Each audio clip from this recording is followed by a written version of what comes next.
jemaat GKA Gloria yang terkasih di dalam Tuhan, GKA Gloria bekerja sama dengan Perkumpulan Keluarga Karis mengadakan kelas katekisasi pranikah atau premarital class yang disingkat dengan PMC. Kelas akan diadakan pada bulan November 2021. Bagi jemaat sekalian yang merencanakan pernikahan dalam waktu dekat, silakan mendaftarkan diri di kantor tata usaha gereja masing-masing atau bisa menghubungi Ibu Airin dari Perkumpulan Keluarga Karis.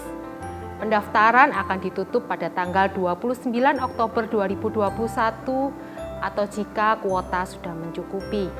Segera daftarkan diri Anda masing-masing. Demikian informasi dari kami. Tuhan Yesus memberkati.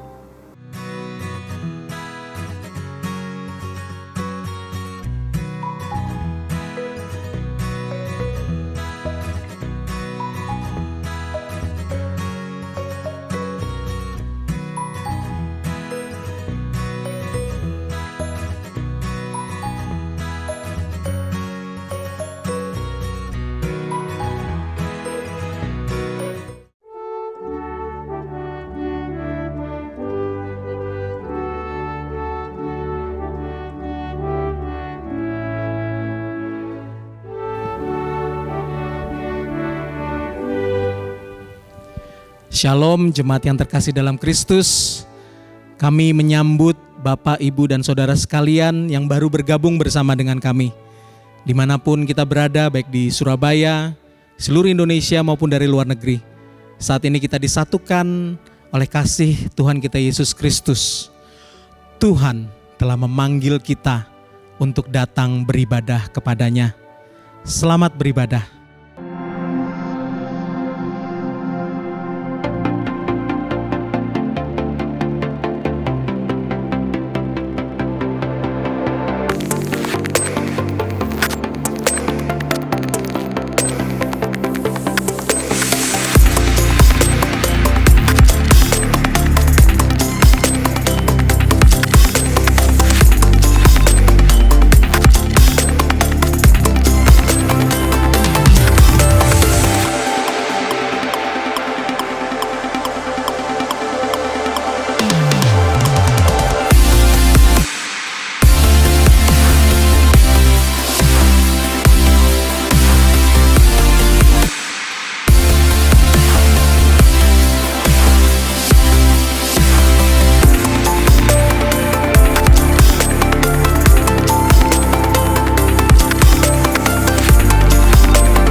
Shalom, selamat hari Minggu jemaat yang dikasihi Tuhan. Hari ini kita datang kembali untuk berada di dalam hadirat Tuhan, bersama-sama menyatukan hati. Dan hanya oleh karena anugerahnya kita semua boleh menghampiri dan datang beribadah pada saat ini.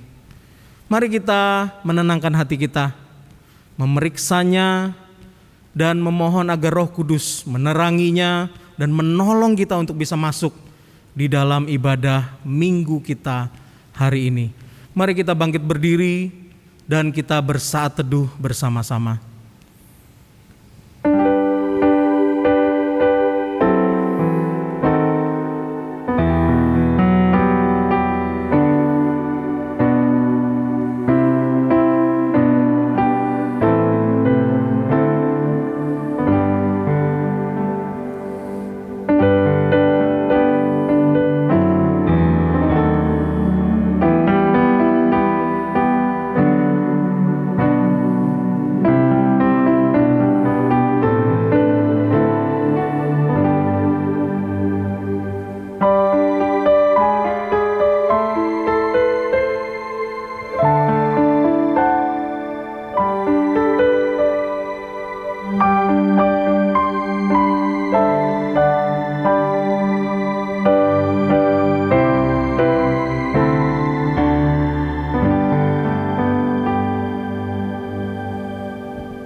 Pertolongan kita adalah dalam nama Tuhan yang menjadikan langit dan bumi.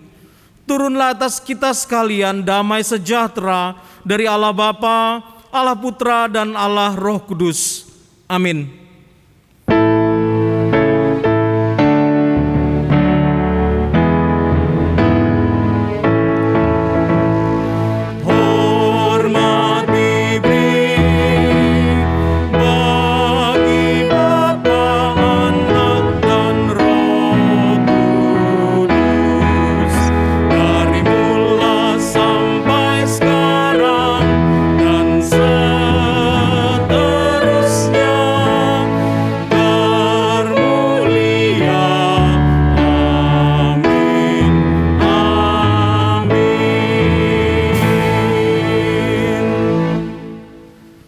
Aku mengasihi Tuhan, sebab Ia mendengarkan suaraku dan permohonanku.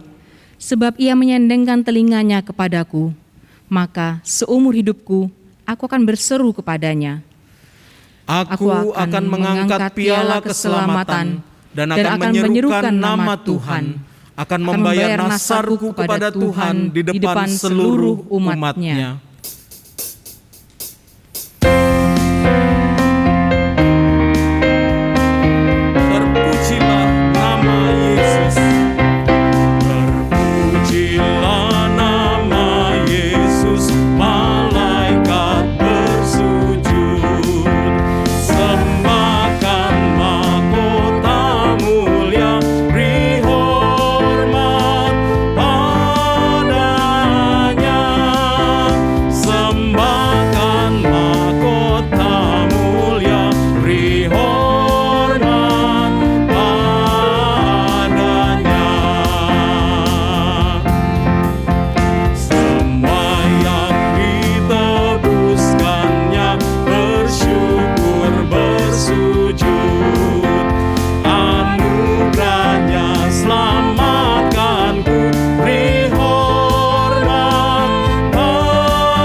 Mari kita datang pada Tuhan dalam doa. Kami datang memberikan puji hormat sembah kami kepadamu, Allah yang menciptakan langit dan bumi dan segala isinya. Allah yang tidak meninggalkan kami, Allah yang memberikan Tuhan Yesus Kristus untuk datang ke dunia, untuk mengerjakan karya keselamatan di kayu salib, yang sudah memberikan nyawanya untuk menebus kami dari kutuk dosa, bangkit memberikan kami kemenangan, dan juga tidak meninggalkan kami sendiri, karena Roh yang Kudus itu juga ada di dalam kami, menuntun kami setiap hari. Roh Kudus yang juga menyadarkan betapa hina dan berdosa kami sebenarnya di hadapan-Mu. Kami yang berdosa dan layak untuk binasa.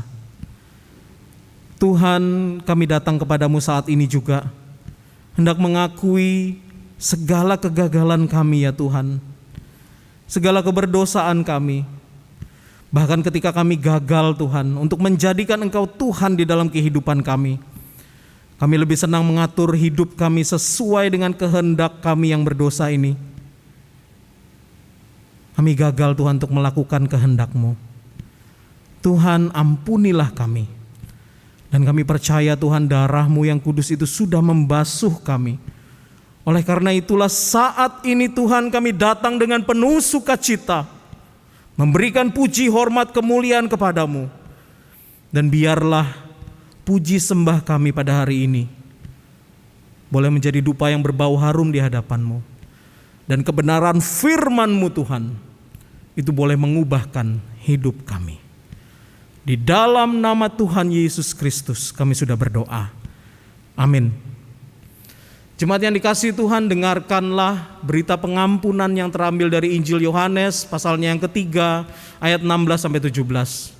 Karena begitu besar kasih Allah akan dunia ini, sehingga Ia telah mengaruniakan anaknya yang tunggal, supaya setiap orang yang percaya kepadanya tidak binasa, melainkan beroleh hidup yang kekal. Sebab Allah mengutus anaknya ke dalam dunia, bukan untuk menghakimi dunia, melainkan untuk menyelamatkannya oleh Dia.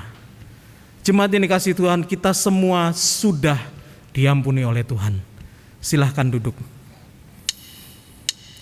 Allah tidak sekedar menciptakan lalu meninggalkan kita dalam kondisi autopilot. Dia Allah yang hadir di dalam setiap helaan nafas kehidupan kita. Karyanya, pertolongannya nyata di dalam setiap langkah hidup kita. Dia Allah yang Immanuel. Bapa-Ku datang dan berserah, Ku nyatakan Kau yang berkuasa dalam gelap. Kau setia, Kau cahaya hidupku. Kau kuatkan aku bertahan. Kau harapan dalam kesesakan. Kau buktikan kesetiaan-Mu Tuhan. Engkau Allah Immanuel. Bapa, kami datang untuk menyembah sekarang.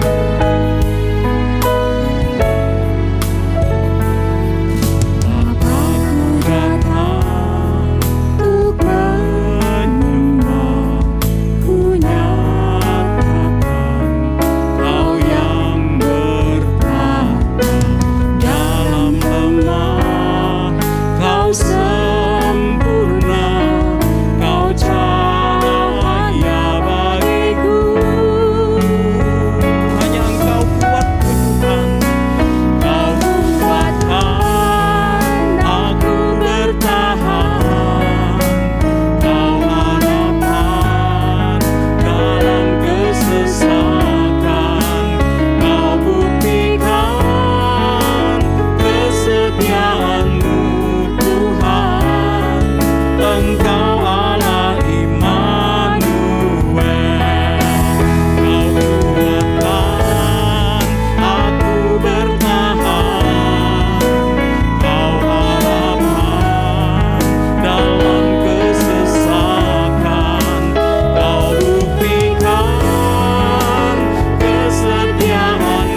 Engkau Allah yang maha kuasa.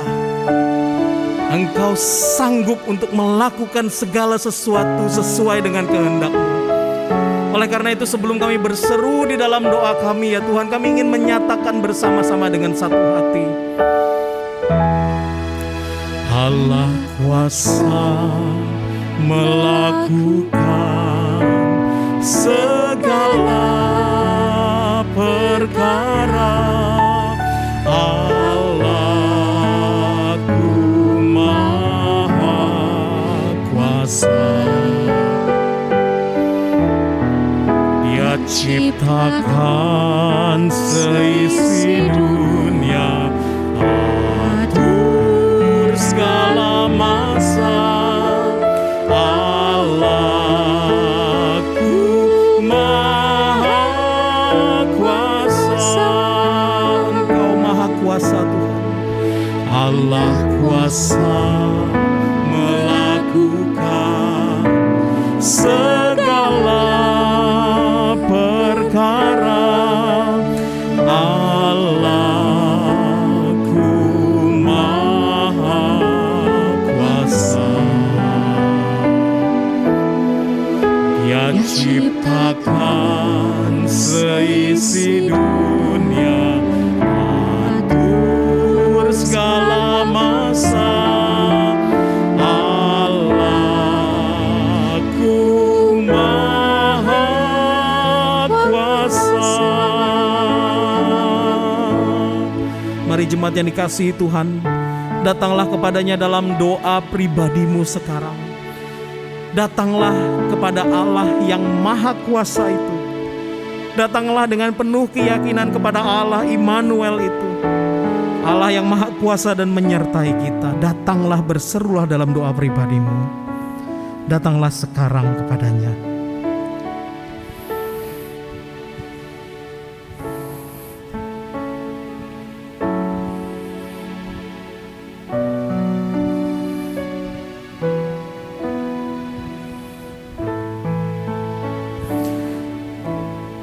Tuhan, dengarkanlah seru doa dari anak-anak-Mu. Di depan layar mereka masing-masing, mereka berseru dengan segenap hati sekarang. Tuhan, dengarkanlah seru doa mereka, karena kami bersatu hati menaikkan doa ini di dalam nama Tuhan Yesus Kristus. Amin. Jemaat yang dikasihi Tuhan, mari terus berdoa bersama dengan saya. Tuhan, kami menyerahkan kondisi bangsa dan negara kami. Tuhan, kami yang setelah hampir 2 tahun ini ya Tuhan, babak belur kami dilanda oleh COVID-19 ini, kami banyak kehilangan orang-orang yang kami kasihi. Kami juga banyak kehilangan mata pencaharian, bisnis, dan lain sebagainya. Kehidupan belajar mengajar yang terganggu. Tuhan, kami berseru kepadamu ya Tuhan, memohon belas kasihan-Mu, agar di dalam kondisi yang sudah membaik ini, Tuhan, Engkau memberikan hikmat bijaksana kepada setiap aparat dari negara kami. Mereka yang memangku keputusan, Tuhan, biarlah beri hikmat agar boleh merancang dan memutuskan rencana-rencana pemulihan yang terbaik. Dan kepada setiap anggota masyarakat, Tuhan, berikan kami disiplin untuk menjaga protokol kesehatan. Berikan kami juga dorongan bagi kami yang belum vaksinasi, agar kami boleh bersama-sama bergandengan tangan mewujudkan sebuah kekuatan bersama untuk bisa pulih dari pandemi ini. Agar Tuhan, pandemi ini boleh perlahan-lahan menjadi endemi, dan kami boleh menikmati hidup new normal bersama-sama. Tuhan, kami secara khusus mengingat anak-anak kami yang sekarang sudah memasuki pertemuan tatap muka. Tuhan, berikan hikmat kepada setiap sekolah untuk bisa mengatur sistem yang terbaik bagi mereka, yang boleh melindungi mereka sekaligus memfasilitasi kebutuhan mereka untuk belajar. Tuhan, berikan juga anak-anak kami disiplin ya Tuhan. Dan Tuhan, kami berseru kepadamu Tuhan, agar setiap anak-anak juga kelak boleh semuanya mendapatkan vaksinasi. Sehingga Tuhan, kami boleh memiliki tubuh yang kebal, yang lebih kuat untuk bisa menghadapi kondisi pandemi ini. Tuhan, kami juga berseru untuk gereja kami. Kami bersyukur untuk setiap majelis yang sudah terpilih. Kami juga bersyukur Tuhan untuk hamba-hamba Tuhan yang sudah Engkau tempatkan di tempat mereka masing-masing. Dan kami terus berdoa Tuhan untuk perencanaan dari kegiatan-kegiatan gereja, untuk perencanaan dari tema-tema khotbah yang akan kami persiapkan untuk melayani umat Tuhan di tahun yang akan datang. Tuhan beri hikmat bijaksana ya Tuhan. Dan juga kami berdoa agar gereja kami juga Tuhan diberi hikmat bijaksana dan keterampilan serta keberanian untuk bisa merancang bila kelak nanti Tuhan kami akan berjumpa lagi di gereja ini secara tatap muka. Tuhan tolong kami. Dan Tuhan kami juga berseru ya Tuhan untuk setiap anggota jemaat kami, anak-anak-Mu yang masih bergumul dengan sakit, bergumul dengan kedukaan karena ditinggal kekasih mereka pada saat COVID-19 ini. Tuhan, kiranya Engkau menghiburkan mereka, menguatkan mereka, memulihkan mereka. Dan Engkau juga ya Tuhan menolong agar gereja boleh menjadi perpanjangan tangan kasih pelukan dari Tuhan. Tuhan, ini seru doa kami. Dan kami membawa seluruh doa dan permohonan kami ini sesuai dengan doa yang pernah diajarkan oleh Tuhan Yesus. Bapa kami yang di sorga, dikuduskanlah namamu, datanglah kerajaan-Mu, jadilah kehendak-Mu di bumi seperti di sorga. Berikanlah kami pada hari ini makanan kami yang secukupnya, dan ampunilah kami akan kesalahan kami, seperti kami juga mengampuni orang yang bersalah kepada kami. Dan janganlah membawa kami ke dalam pencobaan, tetapi lepaskanlah kami daripada yang jahat. Karena Engkaulah yang mempunyai kerajaan dan kuasa dan kemuliaan sampai selama-lamanya. Amin. Jemaat, mari kita berdiri dan kita akan bersama-sama mengikrarkan pengakuan iman rasuli yang berbunyi demikian. Aku percaya kepada Allah, Bapa yang Maha Kuasa, Halik langit dan bumi, dan kepada Yesus Kristus anaknya yang tunggal Tuhan kita, yang dikandung dari Roh Kudus, lahir dari anak darah Maria, yang menderita sengsara di bawah pemerintahan Pontius Pilatus, disalibkan, mati dan dikuburkan, turun ke dalam kerajaan maut. Pada hari yang ketiga, bangkit pula dari antara orang mati, naik ke sorga, duduk di sebelah kanan Allah Bapa yang Maha Kuasa. Dan dari sana Ia akan datang untuk menghakimi orang yang hidup dan yang mati. Aku percaya kepada Roh Kudus, gereja yang kudus dan am, persekutuan orang kudus, pengampunan dosa, kebangkitan tubuh, dan hidup yang kekal. Amin. Jemaat, dipersilahkan duduk. Jemaat yang dikasihi Tuhan, sebentar lagi kita mendengarkan kebenaran firman Tuhan. Mari kita memohon kepadanya agar Roh-Nya yang kudus membuka hati kita, agar kita bisa mendengarkan suaranya. Mari, angkat suaramu.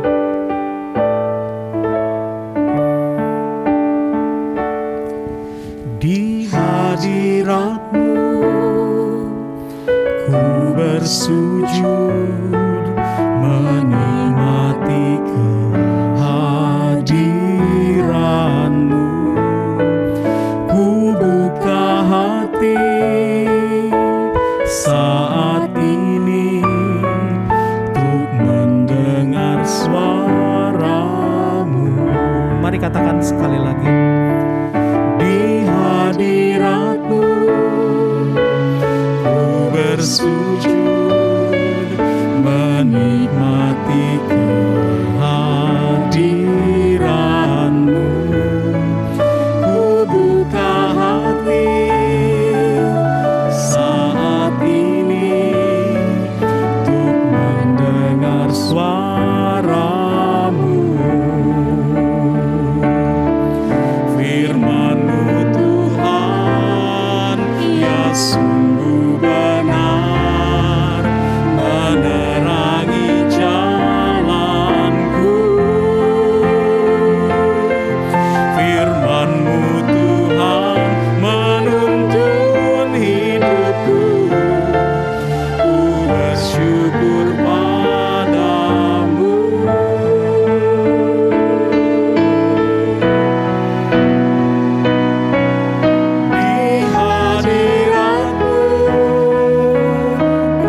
Jemaat GKA Gloria Surabaya, dan setiap saudara dimanapun saudara berada.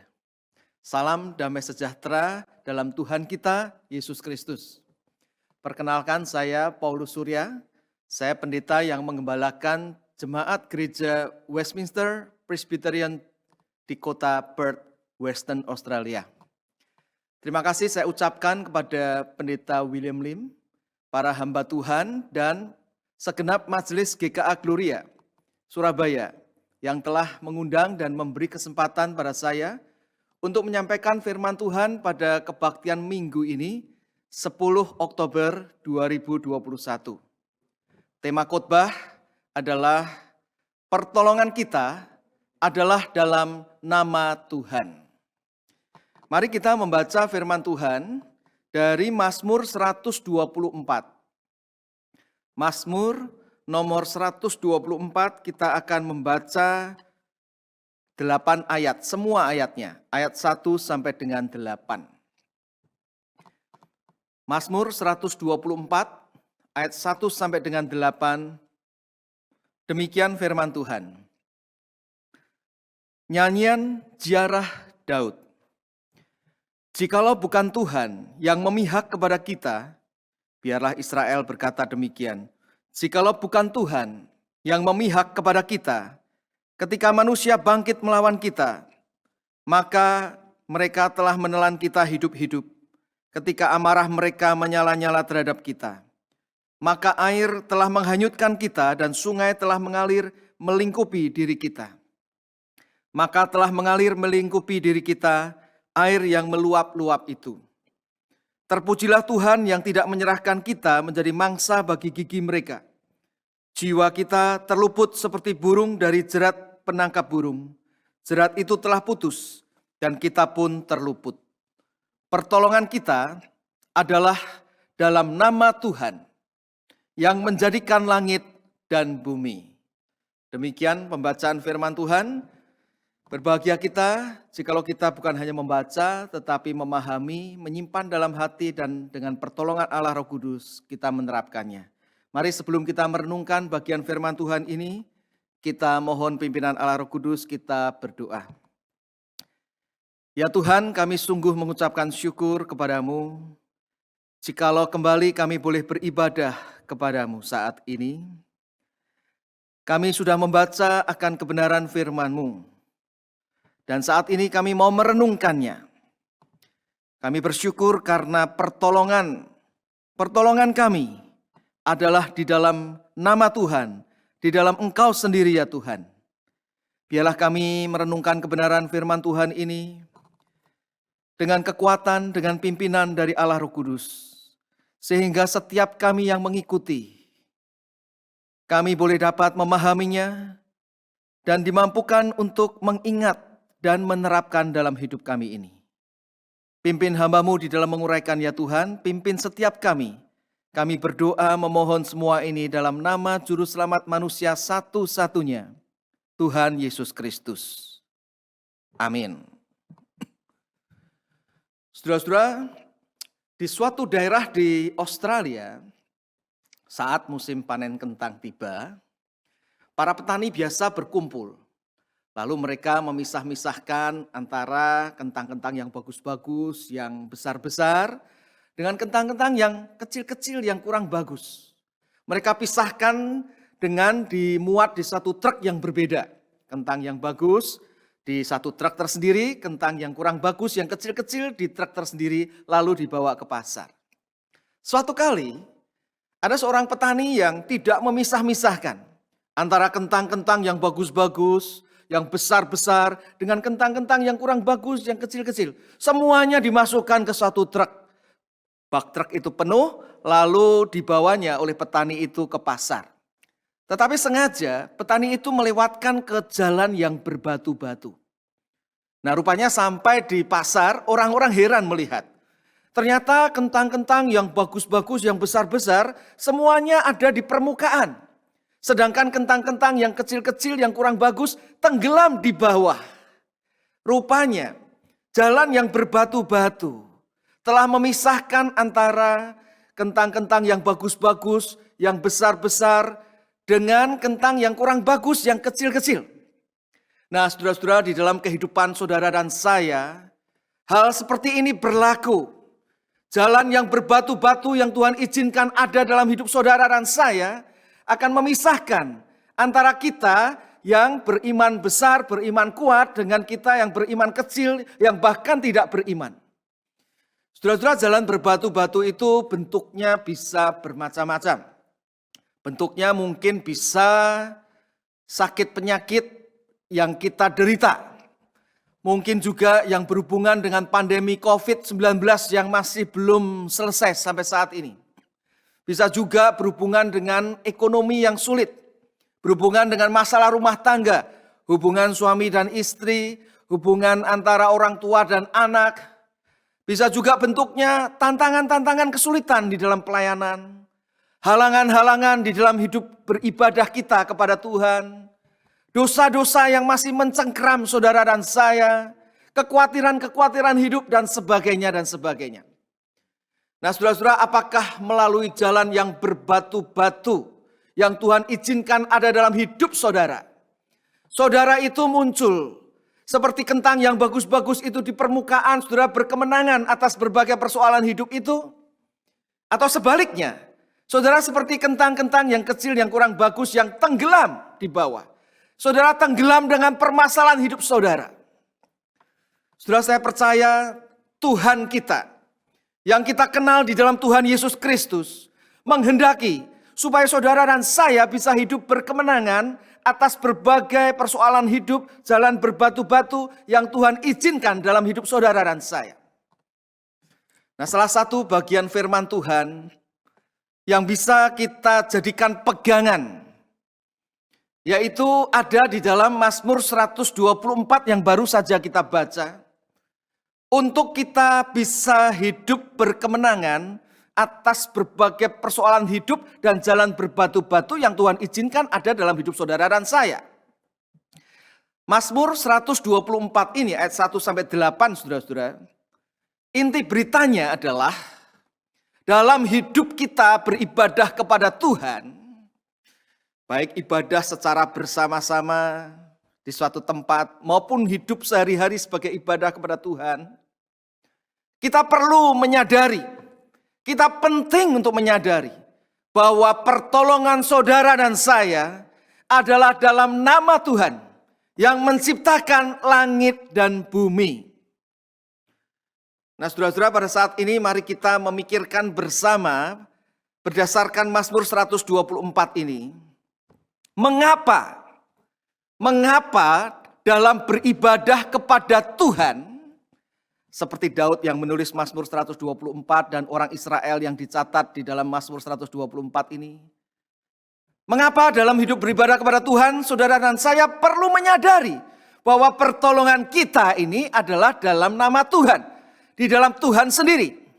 Suatu kalimat yang saudara dan saya ucapkan tiap-tiap minggu di dalam satu ibadah, bukan? Pertolongan kita adalah dalam nama Tuhan. Mengapa di dalam hidup kita mengikut Tuhan, beribadah kepada Tuhan, kita perlu menyadari pentingnya pertolongan kita adalah dalam nama Tuhan. Yang pertama-tama, saudara-saudara, karena sadar atau tidak, saudara dan saya ada dalam serangan musuh.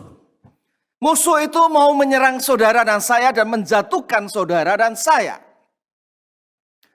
Di dalam Mazmur 124 ini, Mazmur ini dimulai oleh Daud dengan keterangan nyanyian ziarah.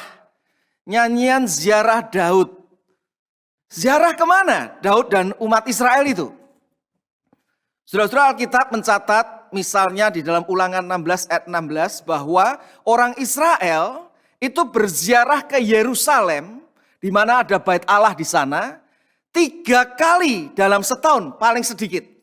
Pada hari raya roti tidak beragi, pada hari raya 7 minggu, dan pada hari raya pondok daun. Nah, saudara-saudara, untuk pergi ke Yerusalem, orang-orang Israel harus melewati pegunungan. Karena Yerusalem itu, kota itu ada di balik pegunungan Sion.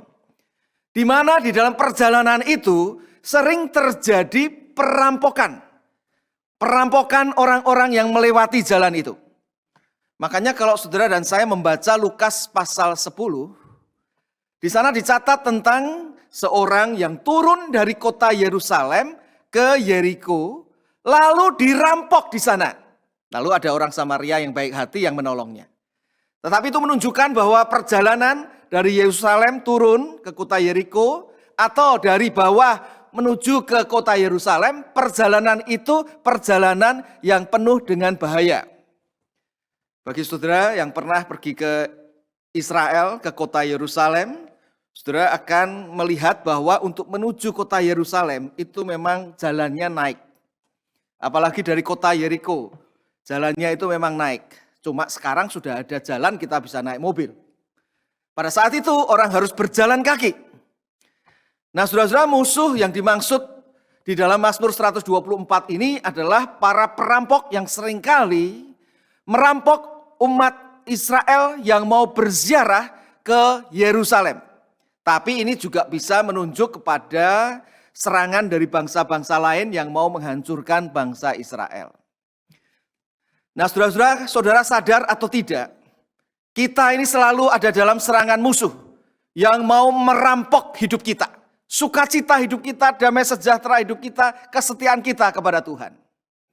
Tetapi kita patut bersyukur karena pertolongan kita adalah dalam nama Tuhan. Dan itu sudah digenapi di dalam Tuhan Yesus Kristus. Yang datang ke dalam dunia, mati di atas kayu salib, yang mengalahkan musuh saudara dan saya. Di dalam Ibrani 2 ayat 14 dikatakan kematian Yesus mengalahkan musuh kita, yaitu iblis yang berkuasa atas maut. Dan Efesus 6 ayat 12 mengingatkan bahwa perjuangan kita bukan melawan darah dan daging, tetapi pemerintah-pemerintah, penguasa, penghulu dunia yang gelap ini, si jahat, yang sudah dikalahkan oleh Yesus. Namun mereka masih mau mengganggu dan menyerang kita umat Tuhan, sehingga kita itu tidak dapat beribadah dengan benar kepada Tuhan, ataupun tidak dapat hidup dengan benar untuk Tuhan. Saudara-saudara, satu kali ada seorang yang tinggal di satu kota, ini cerita imajinasi ini saudara-saudara ya, yang dibawa oleh seorang malaikat berkeliling di kota itu pada hari Minggu untuk melihat akan beberapa gedung gereja di mana orang-orangnya sedang berbakti pada saat itu. Nah, pria ini dibawa ke satu gedung gereja di mana ada orang-orang yang sedang menyanyi memuji Tuhan, ada doa dipanjatkan, ada paduan suara, ada khotbah diberitakan. Tetapi pria itu melihat yang aneh, di atap daripada gedung gereja itu ada dua setan yang terkantuk-kantuk. Belum sempat dia itu bertanya, apa maksudnya? Ternyata saudara-saudara, malaikat ini sudah membawa ke gedung gereja yang lain, yang sama di mana jemaatnya itu sedang memuji Tuhan, sedang mendengarkan khotbah, doa dipanjatkan, tetapi pria ini melihat pemandangan yang berbeda dengan yang pertama. Di gedung gereja yang kedua ini, dia melihat bahwa di atap gedung gereja itu ada banyak sekali setan, mungkin ratusan setan, dengan membawa senjata lengkap dan mereka gemetar. Lalu pria itu bertanya, apa maksudnya ini? Malaikat itu menjelaskan, gedung gereja yang pertama sedang terjadi kebaktian, tetapi hanya ada dua setan yang menjaganya sambil terkantuk-kantuk lagi, karena mereka meskipun beribadah kepada Tuhan, seolah-olah memuji Tuhan, hatinya jauh daripada Tuhan. Sehingga untuk orang-orang Kristen semacam itu, setan itu hanya perlu menjaga dengan 1-2 setan, karena diganggu sedikit orang Kristen seperti itu sudah jatuh dalam dosa. Sedangkan di gedung gereja yang kedua, orang-orang Kristen di situ memuji Tuhan dengan hati yang sungguh, mendengarkan firman dengan hati yang sungguh. Orang-orang Kristen semacam itu, di dalam ibadahnya kepada Tuhan, iblis itu mau menyerang tetapi mereka ketakutan. Mereka perlu menjaganya dengan begitu banyak setan, sambil membawa senjata lengkap lagi. Saudara-saudara, kira-kira gereja saudara tatkala berbakti secara fisik bertemu tatap muka. Kira-kira setan yang menjaga banyak atau sedikit? Saudara-saudara, yang pasti mari kita menyadari bahwa memang ada musuh kita, iblis, yang akan memakai kedagingan kita, memakai kelemahan kita untuk kita ini diserang dan jatuh di dalam dosa. Oleh sebab itu pentingnya kita selalu mengingat akan kebenaran firman Tuhan, bahwa pertolongan kita adalah dalam nama Tuhan Yahweh yang memperkenalkan diri dalam Tuhan Yesus Kristus. Yang pertama, saudara-saudara. Yang kedua, mari kita melihat berdasarkan Mazmur 124 ini. Mengapa dalam hidup beribadah kepada Tuhan, kita perlu menyadari bahwa pertolongan kita adalah dalam nama Tuhan. Saudara-saudara, bukan hanya kita itu baru saja diingatkan karena iblis itu, musuh kita itu selalu mau menyerang kita. Tetapi kita memang perlu mengingat akan pertolongan Tuhan, karena hanya dengan pertolongan Tuhan, saudara dan saya dimampukan, dilayakkan untuk hidup mengikut Tuhan, beribadah kepada Tuhan. Tanpa pertolongan Tuhan, saudara dan saya tidak akan berdaya menghadapi serangan iblis yang menjatuhkan kita. Saudara, kebenaran ini dapat kita lihat di dalam ayat 1-7. Pertama-tama kalau kita melihat di dalam ayat 1-5, saudara-saudara, di situ ada kalimat yang dipakai oleh pemazmur, yaitu Daud. Jikalau, maka. Jikalau bukan Tuhan yang memihak kepada kita. Ini Daud yang berkata ya. Lalu Daud meminta supaya umat Tuhan juga yang beribadah itu, biarlah Israel berkata demikian, umat Tuhan diajak juga. Jikalau bukan Tuhan yang memihak pada kita, maka musuh menelan kita hidup-hidup, air atau sungai sudah menghanyutkan kita. Artinya kita ini tidak berdaya dengan serangan musuh. Hanya berdasarkan pertolongan Tuhan, saudara dan saya akan dimampukan untuk hidup mengikut Tuhan, berkemenangan atas berbagai pencobaan hidup yang berbatu-batu, dan kita bisa untuk beribadah kepada Tuhan. Ayat 6 dan 7 juga mencatat kebenaran yang ditegaskan lagi, kebenaran ini, saudara-saudara.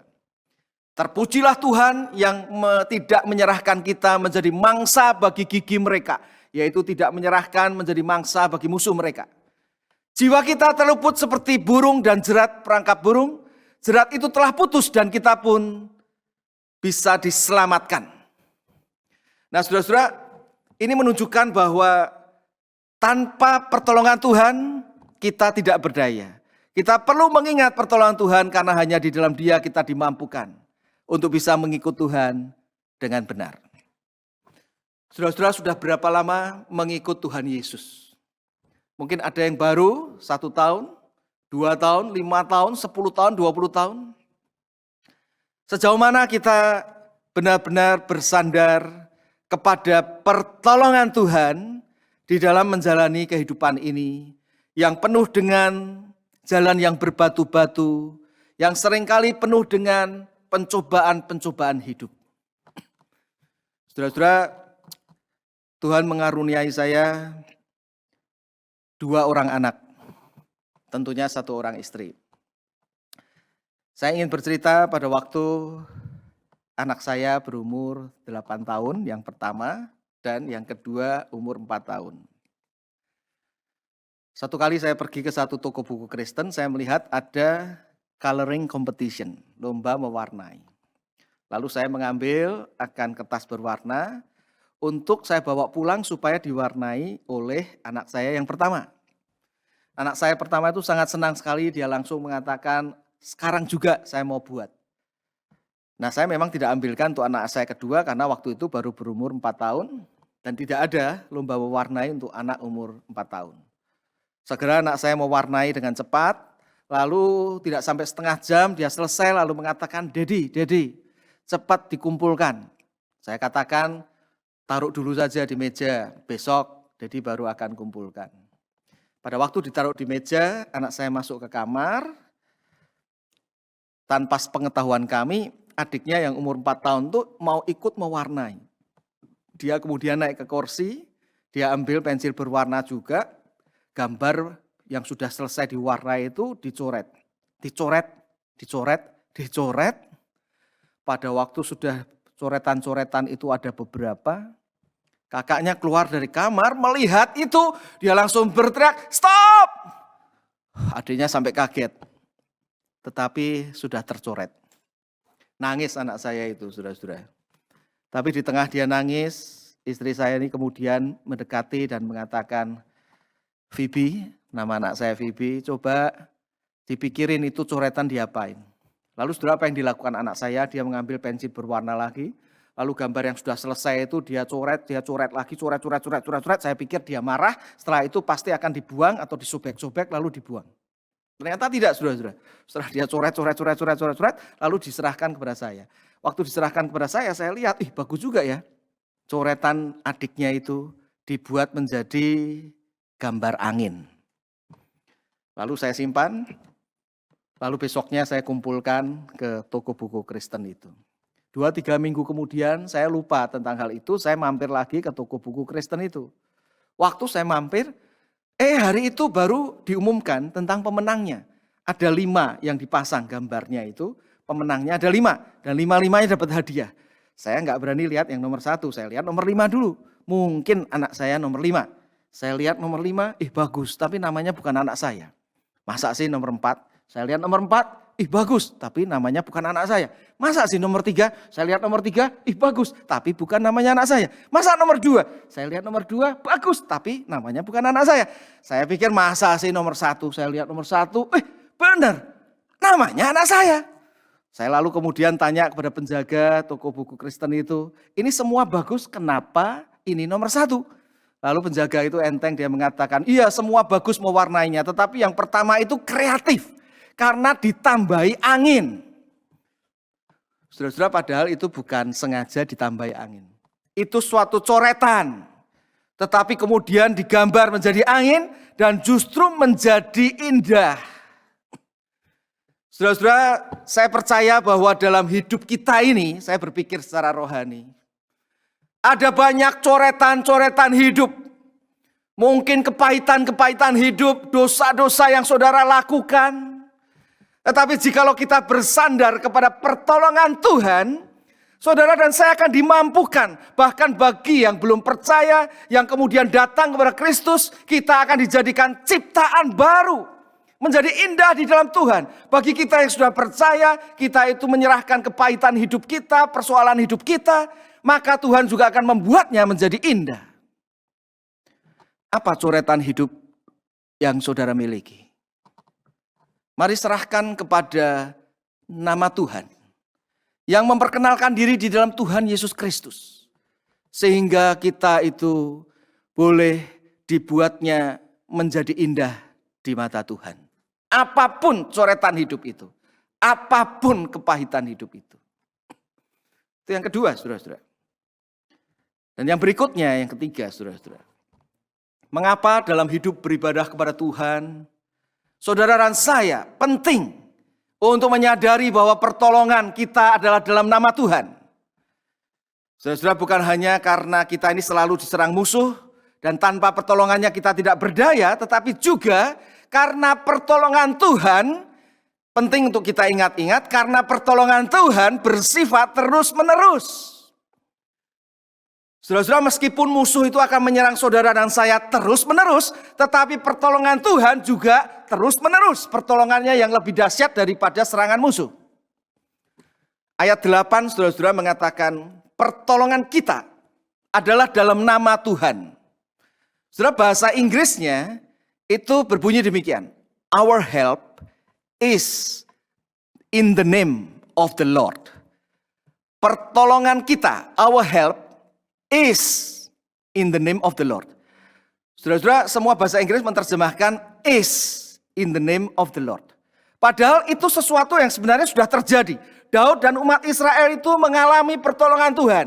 Harusnya bisa berkata, our help was in the name of the Lord. Pernah kami alami. Tetapi memakai kalimat atau kata is. present tense, terus menerus. Sudah pernah kami alami, tetapi akan terus menerus kami alami. Dan itu sesuai dengan nama Tuhan, saudara-saudara. Nama Yahweh itu, di dalam Keluaran 3 memang memperkenalkan diri sebagai I am who I am.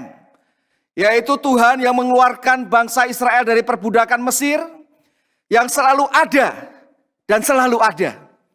Makanya Tuhan Yesus pada waktu berkata, aku adalah pintu, aku adalah gembala yang baik, aku adalah terang dunia. Itu sebenarnya dia mensejajarkan dirinya dengan Allah Yahweh yang selalu ada. Makanya saudara-saudara di dalam Yohanes 8 ayat 58, Tuhan Yesus pernah berkata bahwa before Abraham was, sebelum Abraham itu ada, I am. Aku telah ada dan selalu ada.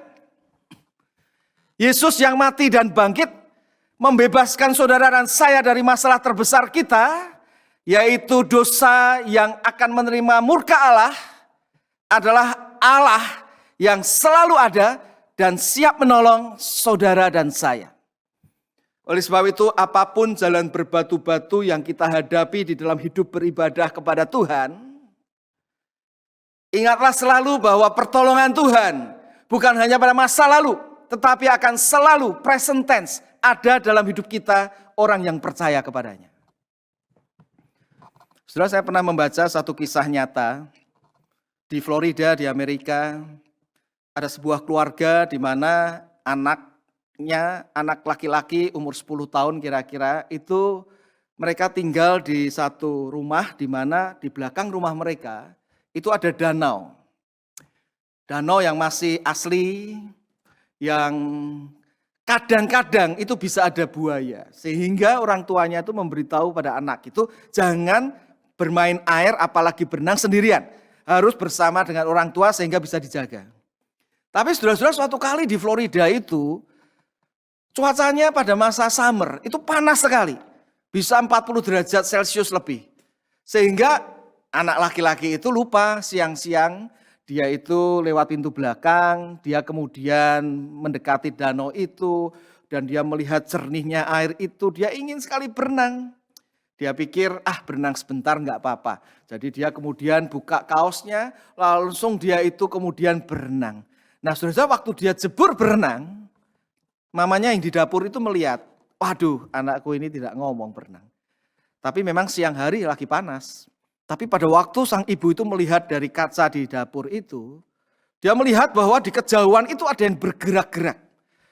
Wah dia khawatir itu buaya, sehingga dia keluar. Lalu dia mendekati akan danau itu dan dia melihat ternyata yang bergerak-gerak itu pasti buaya. Langsung dia berteriak, anakku cepat balik, ada buaya. Saudara-saudara, anaknya itu untungnya dengar. Dia cepat-cepat, waktu dengar itu dia balik. Dia berenang cepat-cepat ke pinggir. Mamanya sudah menunggu di pinggir danau itu. Tetapi saudara-saudara ternyata buaya itu juga berenang mengejar. Dan buaya itu berenangnya lebih cepat lagi. Tapi anak itu berusaha sedemikian kuatnya untuk berenang sebisanya. Sampai di pinggir dia langsung keluar, dia pegang tangan mamanya dan tangan mamanya memegangnya. Tapi pada saat bersamaan tangan mamanya memegangnya, buaya itu juga loncat dan menggigit kaki anak itu. Sehingga terjadi tarik-menarik saudara-saudara. Mamanya itu sambil memegangi anaknya dan tidak mau melepaskan, dia berteriak, help, help, help. Tolong, tolong, tolong. Nah saudara-saudara, kemudian ternyata pada siang hari itu ada lewat seorang pria yang pas membawa pistol. Ya di Amerika orang biasa pun bisa beli pistol. Dia melihat ada seorang ibu yang berteriak-teriak, ternyata dia dekati sedang memegang anaknya di mana kaki anak itu sedang digigit buaya. Dia langsung jabut pistolnya, dia dekati, langsung dia tembakkan berkali-kali pistolnya itu ke buaya itu. Berkali-kali sampai pelurunya habis. Buaya itu lemas, saudara-saudara. Lalu melepaskan gigitannya. Anak itu selamat, saudara-saudara. Tapi meskipun anak itu selamat, dia harus masuk rumah sakit. Dia harus diobati, dirawat karena kakinya itu digigit buaya. Berapa hari dia harus tinggal di rumah sakit. Beberapa hari itu ada seorang wartawan yang mendatangi anak itu, mau mewawancarai. Lalu setelah wawancara begitu, wartawan itu tanya begini, "Nak, boleh nggak saya melihat kakimu bekas gigitan buaya itu?" Karena kakinya diselimuti, saudara-saudara. Lalu anak itu mengatakan, "Ya boleh saja," sambil dia bukakan begitu. Tapi sambil membukakan akan selimut di kakinya itu dia berkata, "Tapi Pak, sebenarnya bekas luka gigitan buaya ini tidak penting. Yang lebih penting adalah lihat tanganku. Di kedua pergelangan tanganku juga ada bekas-bekas luka. Luka inilah luka yang penting yang saya akan ingat seumur hidup saya.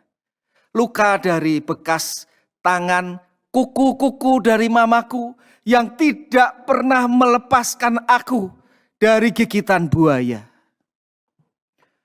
Saudara-saudara, kisah ini mengingatkan saya tentang Tuhan kita di dalam Yesus Kristus yang memegang kita, umatnya yang percaya kepadanya, tidak pernah menyerah dan melepaskan kita dari serangan buaya-buaya ataupun si jahat, si iblis, ataupun jalan berbatu-batu pencobaan hidup ini.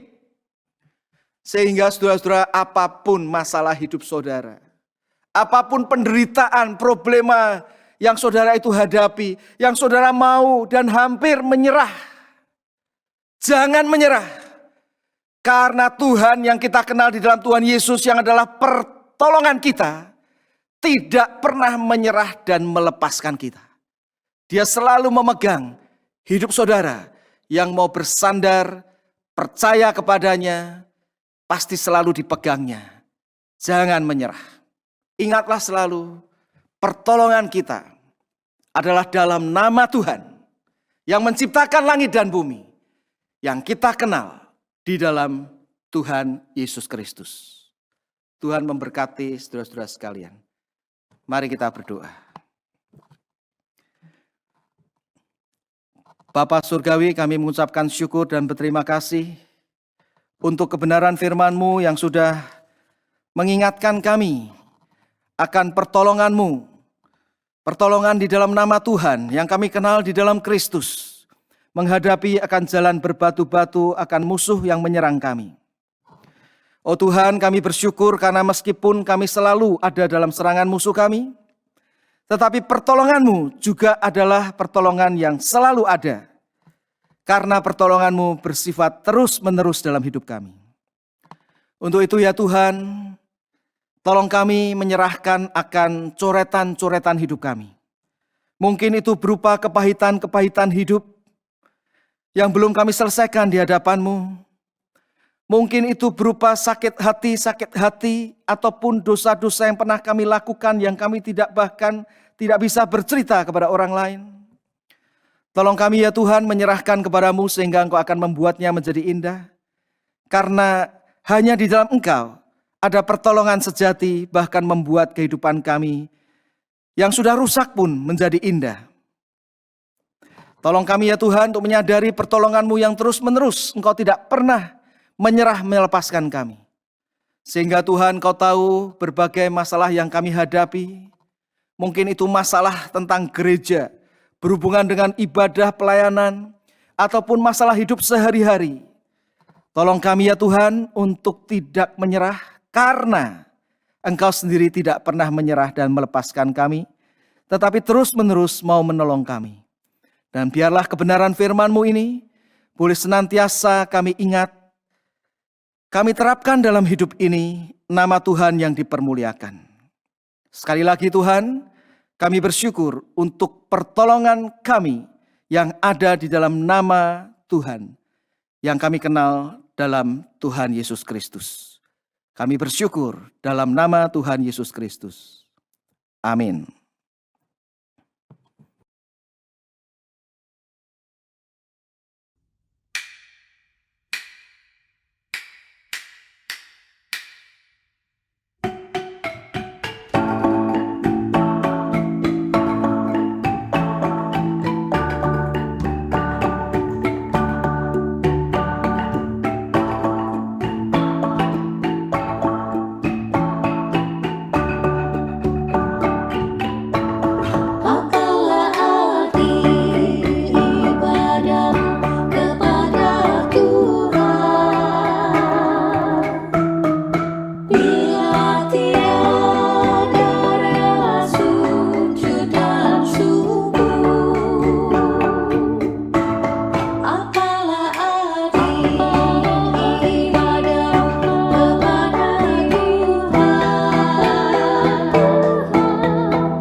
Jemaat yang dikasihi Tuhan, kita sudah mendengarkan kebenaran firman Tuhan. Kita bersyukur bahwa pertolongan kita ada dalam nama Tuhan.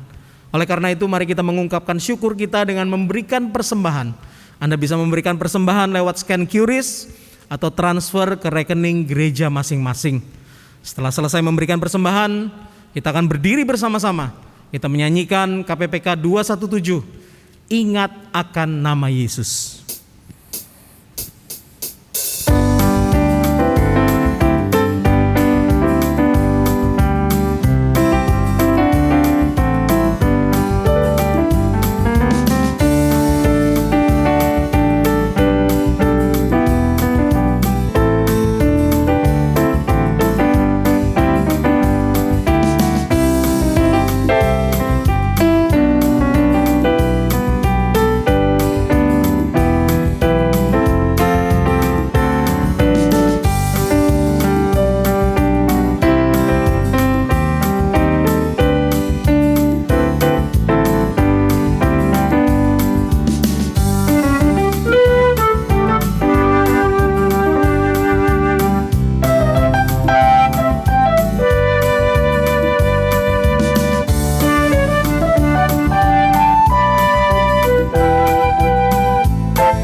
Mari kita bersatu dalam doa.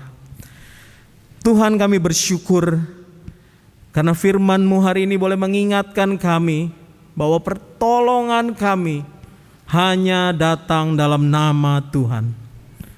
Tuhan, oleh karena itu dengan hati penuh syukur, untuk meresponi kebenaran firman itu kami membawa persembahan kami. Persembahan yang kami berikan dengan sukacita. Kami tahu Tuhan bahwa harta duniawi ini sesungguh-sungguhnya tidak sebanding dengan pemberian-Mu. Tetapi Tuhan, inilah wujud rasa syukur kami Sebab Tuhan tidak hanya harta dunia ini, tetapi juga segenap diri kami. Kami rindu untuk belajar persembahkan untuk Engkau pakai sesuai dengan kehendak-Mu ya Tuhan. Tuhan, biarlah harta duniawi ini juga Tuhan boleh dikelola dengan penuh integritas oleh para pemimpin gereja kami untuk mengerjakan berbagai pekerjaan yang sudah Engkau titipkan lewat gereja kami. Ini sembah kami, ini syukur kami, dan kami bawa semuanya ini dalam satu nama, Tuhan Yesus Kristus, Tuhan dan Juru Selamat kami. Amin. Bagi Dia, satu-satunya Allah yang penuh hikmat, oleh Yesus Kristus, segala kemuliaan sampai selama-lamanya. Amin.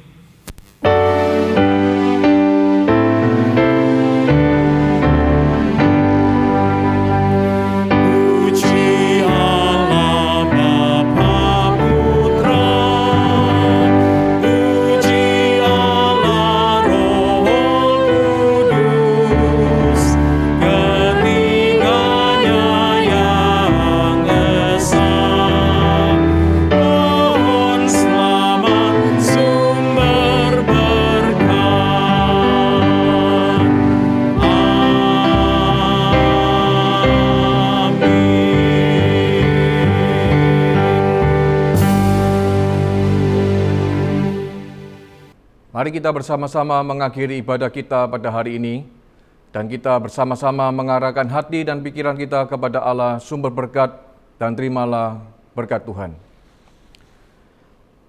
Kiranya kasih sayang daripada Allah Bapa, kasih karunia dari Tuhan kita Yesus Kristus, pertolongan dan kuat kuasa daripada Allah Roh Kudus, senantiasa menyertai kita sekalian, memberkati kita, menuntun di dalam kehidupan kita, mulai dari sekarang sampai selama-lamanya. Amin.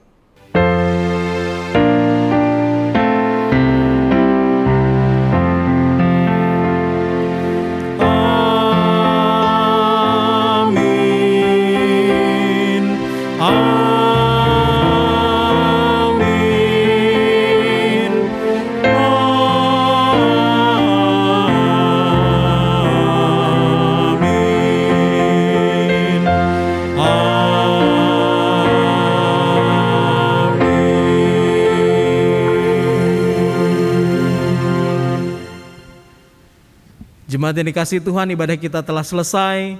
Silakan duduk dan bersaat teduh. Tuhan Yesus memberkati kita semua.